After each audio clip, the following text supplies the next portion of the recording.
Némir, passionné de musique, rappeur, originaire de Perpignan dans le sud, 66 000.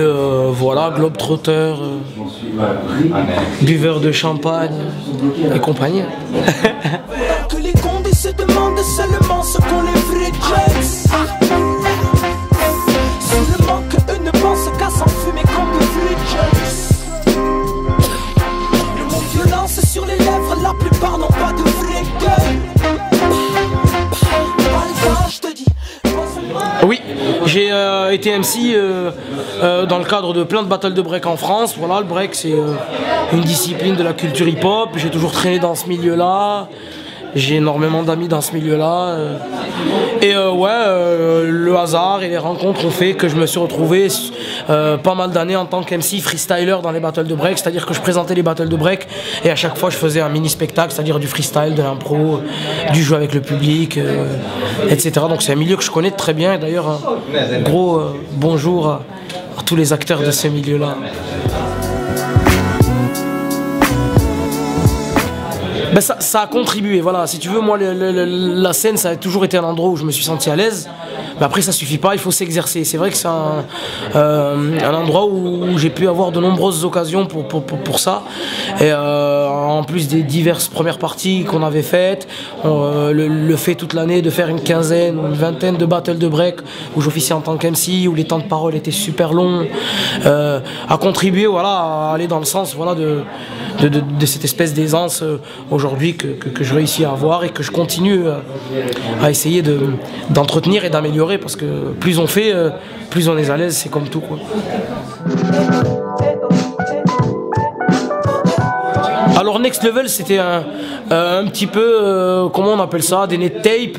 On voulait, voilà, avoir une connexion directe avec le public et surtout avoir des retours de la part des gens qui ne nous connaissent pas, parce que ça change du premier cercle qui t'entoure. Le premier cercle qui t'entoure, il baigne dans tes projets, il a autant la tête dans le guidon que toi. Et donc ce qu'on a fait, c'est qu'au départ, on a sorti un premier volume Next Level 1 qui a été produit entièrement par Everydays, et Next Level 2 a été produit entièrement par Enzo, qu'on a mis en téléchargement gratuit sur mon MySpace.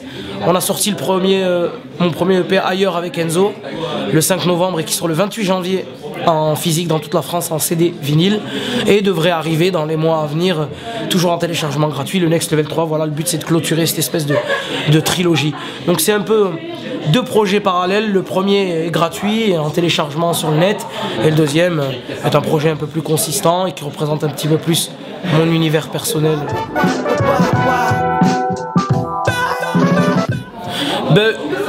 EP spontané, travailler étroitement avec Enzo qui a produit tous les titres. Avec Enzo, on a vraiment une façon de travailler assez particulière, c'est qu'on bosse un petit peu comme un groupe de Zikos qui bosserait avec le chanteur principal. Enzo, c'est le groupe de Zikos à lui tout seul, et on compose tout ensemble, c'est-à-dire que le choix des instrus, on les compose ensemble, mes lyrics, mes placements rythmiques, le flow, on vit ensemble en fait à Perpignan. On a un studio et voilà, c'est un EP hyper spontané, axé sur voilà, la musicalité. Je pense que tout le monde a pu le remarquer, parce que c'est vrai que pour nous, le rap c'est un moyen et un prétexte pour faire de la musique. Et on a essayé de mettre en œuvre dans cet EP-là un petit peu cet esprit-là. Et on continue pour les prochains projets qui vont arriver.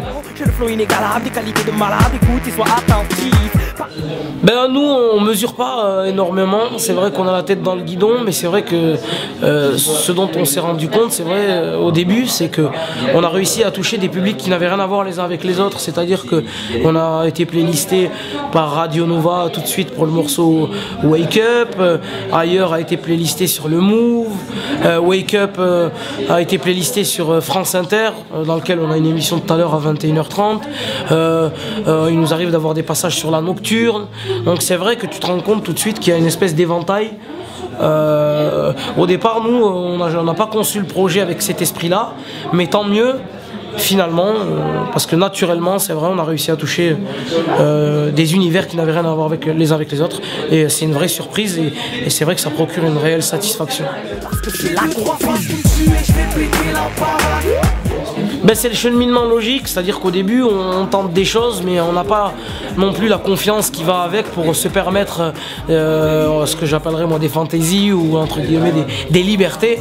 Ben, avec la notoriété entre guillemets on gagne en liberté et je parle de notoriété à une échelle assez réduite hein. Mais c'est vrai que les premiers projets qui sont sortis sur le net au départ ont reçu une espèce d'accueil qui était positif. Donc tout de suite, sur les projets qui ont suivi, on a digéré cet accueil positif qui nous a, entre guillemets, motivés.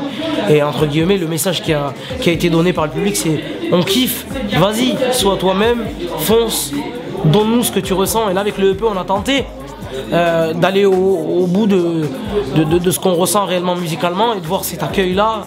Ça nous incite encore plus à aller, voilà, et de progresser dans ce sens-là. En tout cas, c'est vraiment aussi les gens, c'est ce que te renvoie le miroir, entre guillemets, donc les autres, les gens qui t'aident à aller voilà, au maximum de ce que tu as envie finalement, sans avoir peur et sans te brider, parce qu'il peut y avoir à un moment donné une espèce d'autocensure par peur que les gens ne comprennent pas. Et c'est vrai que nous, pour l'instant, on a de la chance quoi, donc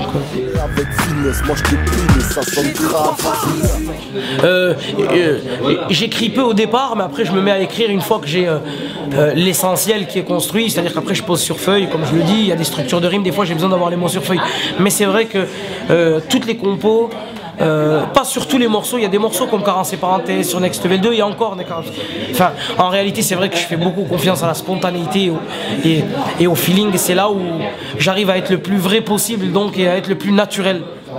Et c'est vrai que quand on est naturel, on a tendance à être beaucoup plus facile de compréhension par l'auditeur parce qu'il n'y a rien, quoi, il n'y a pas cette espèce de complexité, cette espèce de rigidité qu'il peut avoir quand on se questionne et qu'on se dit bon, qu'est-ce que je vais faire aujourd'hui? Je vais faire un morceau sur, je sais pas moi, sur la Révolution française, la prise de la Bastille, et je vais commencer à lire des bouquins. Et moi non, je suis dans une démarche beaucoup plus impulsive, beaucoup plus instantanée, beaucoup plus axée sur le groove, et voilà le côté primaire quoi, qui ressort. Mais après je dis pas que je fonctionnerai tout le temps comme ça, il y a des projets qui nécessitent d'autres méthodes de travail. C'est vrai que là sur ce projet là, ailleurs le EP, la méthode de travail a été celle-là. Je me vois fonctionner de diverses manières en fait. Le but sur l'album c'est d'additionner les différentes manières dans lesquelles j'ai pu ouais, voilà, rentrer en exercice tout au long de mon parcours. Il y a des morceaux où j'ai pas raisonné comme ça parce que ce qui comptait pour moi c'était plus le sujet et entre guillemets les idées qui allaient se succéder dans mon écriture. Mais c'est vrai que là je suis dans une démarche un peu plus musicale, donc forcément je suis à fond sur le premier ressenti. J'y pense pas directement, mais obligatoirement c'est inclus dans ma tête. Mais c'est tellement naturel que je suis sûr que bien sûr quand tu écoutes le EP tu te rends tout de suite compte que tu as même l'impression que les morceaux ils ont été faits pour la scène, du moins pas mal de morceaux, mais c'est pas un paramètre en tout cas qui compte au départ dans ma création. Moi ce qui compte au départ c'est quand j'arrive chez Enzo, quand il a une mélodie, des fois il a juste un groove et ça m'évoque quelque chose et on part et on est comme dans une espèce de transe. Et on est carrément en déconnexion pendant un certain laps de temps au moment où on crée, tu sais, on se laisse aller, c'est voilà, j'ai l'impression qu'on récite des espèces de prières chamaniques et on oublie la réalité. Après c'est vraiment instinctif et primitif. Le Buzz Booster c'est un concours scénique où énormément de... C'est axé sur les musiques urbaines, c'est-à-dire tout ce qui est rap, soul, hip-hop, reggae et toutes les fusions qu'il peut avoir autour de ces styles-là. C'est énorme parce que tu as 700 inscrits dans toute la France. Au début il y a une sélection qui est faite sur CD. Une fois que la sélection est faite sur CD, il y a une sélection locale qui est faite avec un jury qui vient. Ensuite il y a une finale régionale et après la finale régionale il y a une finale nationale. Donc ça t'apporte énormément. Déjà ça te met en position, c'est-à-dire en position de combat entre guillemets, parce que c'est vrai que des fois c'est difficile quand tu te retrouves à Perpignan et que tu n'as pas forcément de réelles opportunités pour te mettre en position de combat, donc de MC qui va sur le front. Donc le Buzz Booster, ça a été déjà une occasion pour se dire, viens on s'inscrit, on a quelque chose.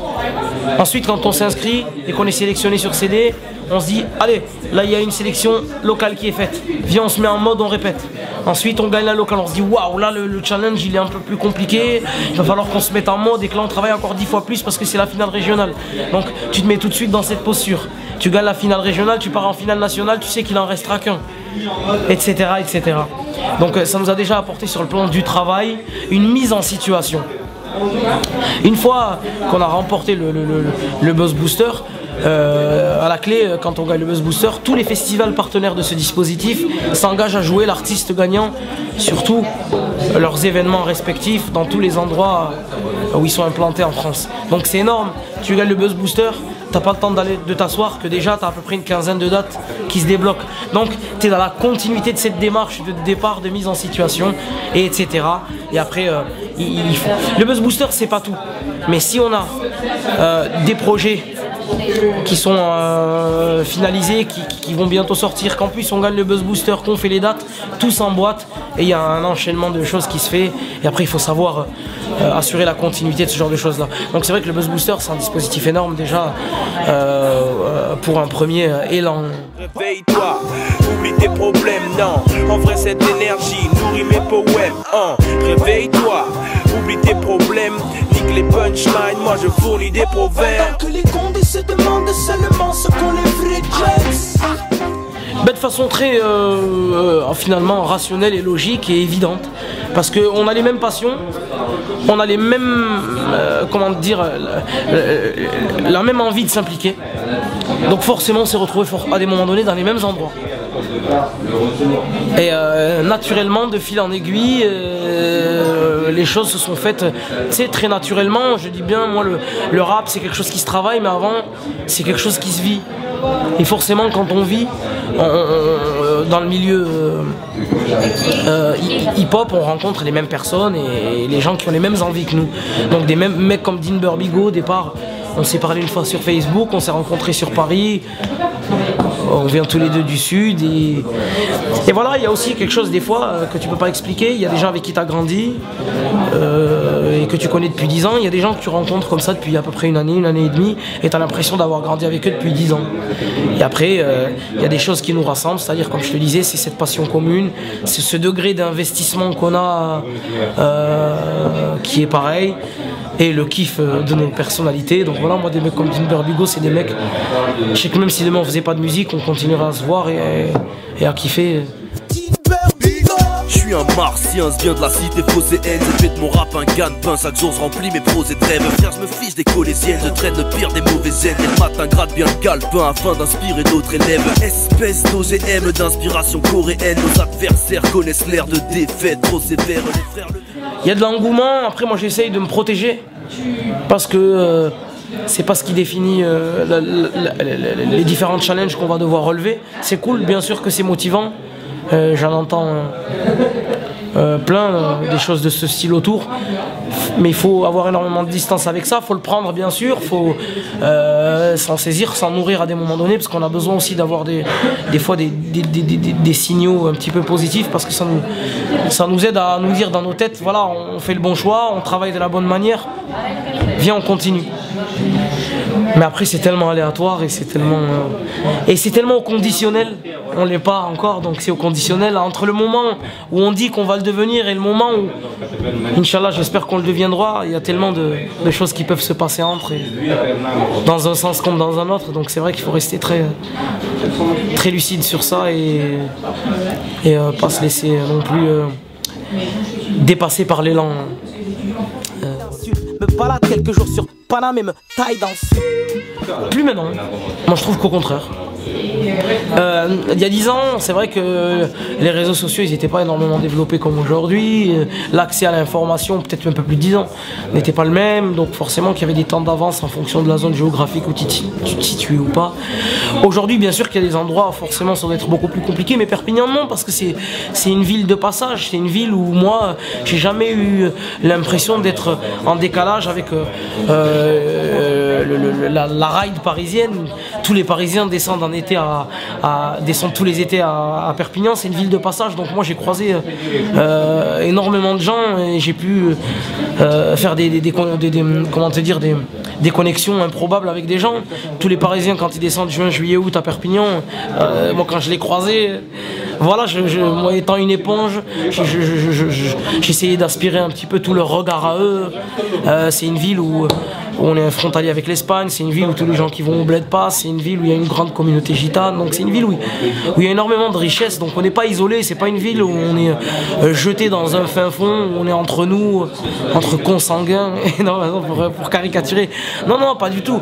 Déjà on a accès à la même information et Perpignan c'est vraiment une ville particulière, c'est une ville de province mais qui a vraiment une grande particularité, c'est une ville de passage. Je bosse comme à force, négoce comme un homme à terre.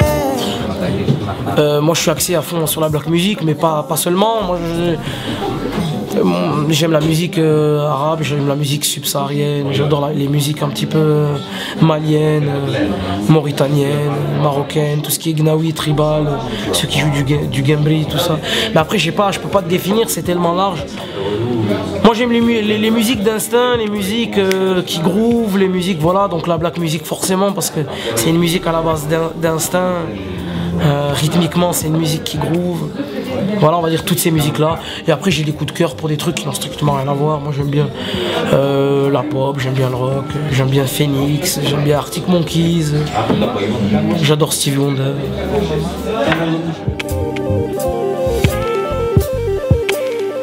Un album que j'ai kiffé récemment, l'album de M par exemple, qui vient de sortir, c'est un album que j'ai kiffé. Benjamin Biolay, j'aimais pas. Mais j'ai écouté là, il y a quelques jours, l'album Vengeance de Benjamin Biolay. Au début, c'est dans son univers, j'ai eu du mal à rentrer. Mais je trouve que cet album, La Vengeance, en matière d'arrangement et de compos, etc., et de choix de collaboration, je l'ai trouvé super intéressant. Donc voilà, Benjamin Biolay aussi.